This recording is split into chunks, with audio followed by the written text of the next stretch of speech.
بسم اللہ الرحمن الرحیم۔ السلام علیکم معزز طلباء کرام، آپ سب کیسے ہیں؟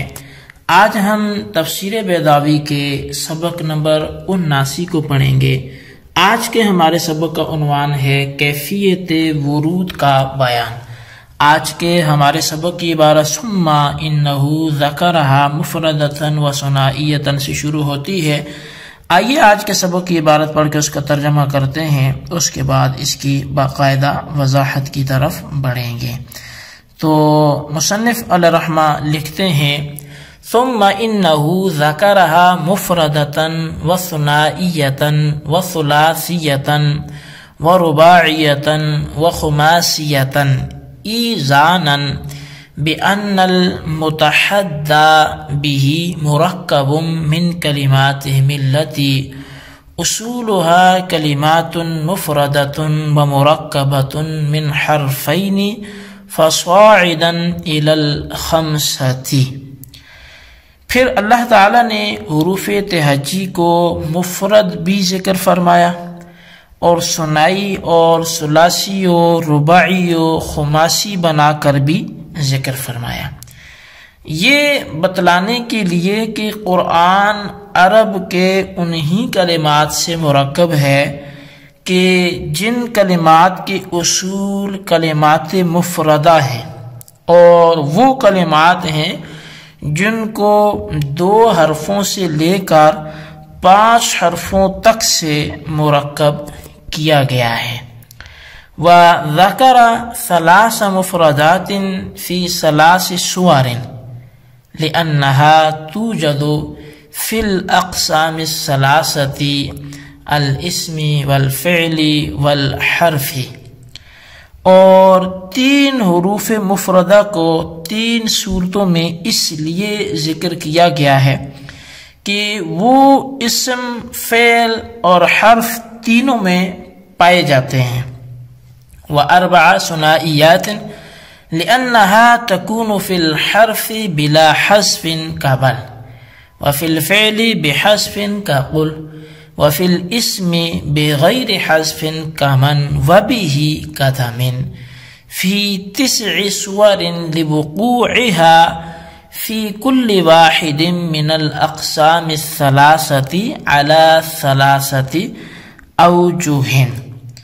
اور فرمایا کہ 4 حروف ثنائی کو اس لیے ذکر فرمایا کہ یعنی ثنائیات کو 4 جگہ پہ ذکر فرمایا، تو فرمایا وہ اس لیے ذکر فرمایا کہ وہ حرف میں بغیر حذف کے پائے جاتے ہیں، جیسے بل، اور فعل میں حذف کے ساتھ پائے جاتے ہیں جیسے قل، اور اسم میں دونوں طرح پائے جاتے ہیں، یعنی بلا حذف بھی جیسے کہ من، اور حذف کے ساتھ بھی جیسے کہ دم۔ اور اس کے بعد فرمایا کہ یہ جو ہیں یہ 9 صورتوں میں ہیں، اور یہ 9 صورتوں میں اس لیے ذکر کیا کہ انہی تینوں اقسام میں یہ حروف 3 طرح سے موجود ہیں۔ ففی الاسماء من وإذ وذو، وفی الافعال قل وبع وخف، وفی الحروف من وان ومذ على لغة من جر بها۔ تو فرمایا انہی تینوں اقسام میں یہ حروف 3 طرح سے موجود ہیں، چنانچہ اسماء میں از، یہ حمزہ کی کسرہ کے ساتھ، اور زو اور من، اور افعال میں قل، بع، خف، اور حروف میں ان، من، مذ علی ذلک القیاس۔ مگر مثال مذ جو ہے یہ ان لوگوں کے نقطہ نظر سے ہے کہ جو اسے حرف جو ہے وہ یعنی حرف جا مانتے ہیں۔ جی طلباء کرام، یہ تھی ہمارے آج کے سبق کی عبارت اور اس کا ترجمہ جو آپ نے ملاحظہ کی۔ آئیے اب اس کی وضاحت کی طرف بڑھتے ہیں۔ سب سے پہلے تو یہ بات ذہن میں رہے کہ ہم نے حروف کی بہت سی قسمیں پڑھی، اور ان قسموں میں پہلے ہمارا یہ ذکر چل رہا تھا کہ کون کون سے حروف کو لیا گیا اور کون کون سے حروف کو چھوڑا گیا، تو کون سی قسم سے کون سے حروف مقطعات میں شامل کیے گئے، اور جن کو چھوڑا تو کیوں چھوڑا، اور جن کو لیا تو کیوں لیا۔ اب جو ہم پڑھ رہے ہیں وہ یہ ہے کہ کیفیت ورود کا بیان۔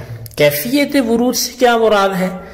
کیفیت ورود سے یہ مراد ہے کہ اللہ تبارک و تعالی نے یہاں پر جس حرف کو ذکر فرمایا ہے یا جس قسم کے جو حروف ذکر فرمائے ہیں، تو وہ ایک ایک کر کے ذکر کیے، دو دو کر کے ذکر کیے، تین تین کر کے ذکر کیے، چار چار یعنی مفردات میں ان کو ذکر کیا گیا، مرکب بنا کے ذکر کیا گیا۔ تو اس حوالے سے ہمارے سبق کی آج کے حوالے سے بات ہوگی۔ تو مصنف نے کلام اللہ اور کلام الناس کے اندر شرکت ثابت کی تھی، یعنی بے اعتبار مادہ کے۔ اب یہاں سے شرکت ثابت کرتے ہیں بے اعتبار حیت، ترکیب اور صیغے کے، یعنی ما قبل میں تو یہ ثابت کیا تھا نا کہ جن حروف سے کلام الناس کی ترکیب ہے انہی حروف سے کلام اللہ کی بھی ترکیب ہے، لوگ بھی انہی حروف کے استعمال سے جملے بناتے ہیں۔ اور یہاں سے یہ بتلا رہے ہیں کہ جس کیفیت سے لوگوں کا کلام مرکب ہے اسی کیفیت سے اللہ کا کلام بھی مرکب ہے۔ چنانچہ فرماتے ہیں کہ قرآن پاک کے اندر حروف مفردہ اور حروف ثنائیہ، ثلاثیہ، رباعیہ اور خماسیہ کو یہ بتلانے کے لیے ذکر کیا گیا ہے کہ جس قرآن کے ذریعے سے تم کو چیلنج دیا گیا وہ دیکھو تو صحیح انہی کلمات سے مرکب ہے جن کلمات کے حروف بنائیہ مفردہ ہیں، یا دو ہیں یا تین ہیں یا چار ہیں اور پانچ ہیں، یعنی اتنے کا مجموع ہے۔ پس جب حیت ترکیب میں بھی شرکت ہے اور پھر بھی فصحائے عرب اس جیسا نہ لا سکے تو اعجاز قرآن ثابت ہو جائے گا، یعنی قرآن پر ضرور معجزہ ہے کہ جب جن حروف سے تم اپنا کلام کرتے ہو، مادے کے اعتبار سے وہی حروف ہیں جو اللہ کا کلام ہے، اور جس حیت اور جس کیفیت سے تم ان کو اپنے جملوں میں استعمال کرتے ہو، جیسے مرکب کرتے ہو، اللہ کا کلام بھی ایسے ہی ہے۔ تو پھر بھی اگر تم اس جیسا کلام نہ کر سکو تو پھر اللہ کے کلام کا جو ہے وہ اعجاز ماننا پڑے گا۔ چنانچہ فرماتے ہیں کہ تین حروف مفردہ کو تین صورتوں میں اس لیے ذکر کیا گیا کہ یہ حروف مفردہ کلمہ کے تینوں اقسام میں پائے جاتے ہیں۔ اسم کے اندر جیسے کاف خطاب کا ہے، اور فعل کے اندر جیسے قی یہ امر کا صیغہ ہے، اور حرف کے اندر جیسے حروف قسم ہے جو واو ہے، ٹھیک ہے۔ اب رہی یہ بات کہ وہ تین حروف مفردہ کون سے ہیں اور کن کن صورتوں میں ہیں، تو سواد ہے، یہ سورہ سواد میں ہے، اور قاف ہے، سورہ قاف میں ہے، اور نون ہے جو سورہ قلم میں مذکور ہے، اور چار حروف ثنائیہ کو ذکر کیا گیا ہے جو 9 صورتوں میں مذکور ہیں۔ تو اب 2 وجہ مطلوب ہیں۔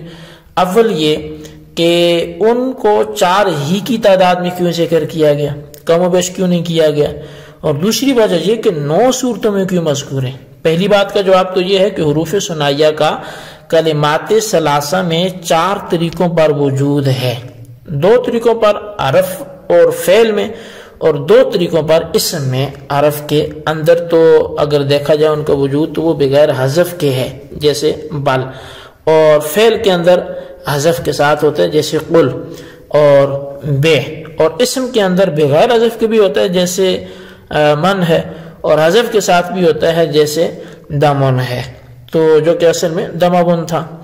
تو دوسری بات کا جواب یہ کہ ثنائیہ کا استعمال اقسام ثلاثہ کے اندر 3 طریقے پر ہے۔ پہلا تو بضم اول و فتح اول اور و کسر اول، چنانچہ اسماء کے اندر از اور ذو اور من ہے، اور افعال کے اندر قل اور بے اور خف ہے، اور حروف کے اندر ان اور من اور مز ہے۔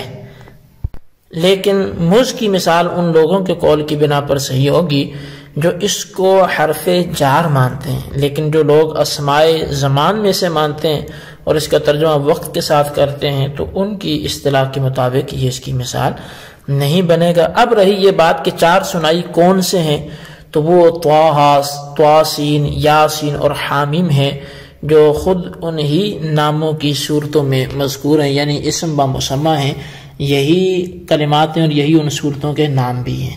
تو بہرحال جی یہ آج ہم سبق یہیں پہ اپنا اینڈ کرتے ہیں۔ جتنا ہو گیا اسی کو اچھی طرح سمجھیں، اس کے خلاصے کو اپنے رجسٹر پر ضرور لکھیں، اور بالخصوص ان سوالات کے جوابات ہیں۔ سوال نمبر 1 یہ کہ حروف مفردہ کن صورتوں کے شروع میں ہیں، ان کے نام لکھیں، اور سوال نمبر 2 یہ حروف ثنائیہ کن صورتوں کے شروع میں ہیں، اور سوال نمبر 3 یہ ہے کہ حروف رباعیہ جو ہیں وہ کن صورت، بلکہ حروف ثنائیہ جو ہیں یہ کن صورتوں کے شروع میں، یہ تو ہو گیا۔ تو سوال نمبر 3 جو ہے وہ ہمارا یہ ہے کہ اللہ تعالیٰ نے اس کیفیت ورود کا اہتمام کیوں فرمایا، اس کی وجہ بیان فرمائیں۔ اللہ تبارک تعالیٰ سے دعا ہے جو کچھ ہم نے پڑھا سنا اسے یاد رکھنے کی توفیق نصیب فرمائے، آمین بجاہ نبی الامین صلی اللہ علیہ وسلم۔